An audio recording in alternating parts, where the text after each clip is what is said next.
Hey, Terry Lindy here with 5 essential tips for fitness beginners to help get you started on the right foot. First, start slow. Ease into your fitness routine. Begin with light exercises and gradually increase intensity to avoid burnout and injury.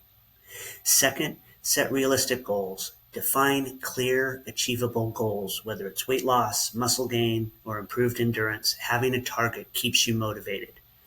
Number 3, learn proper form. Focus on learning the correct form for exercises to prevent injuries and get the most out of your workouts.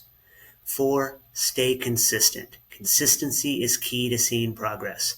Aim to exercise regularly, even if it's just for a short duration each day. And 5, listen to your body. Pay attention to how your body feels.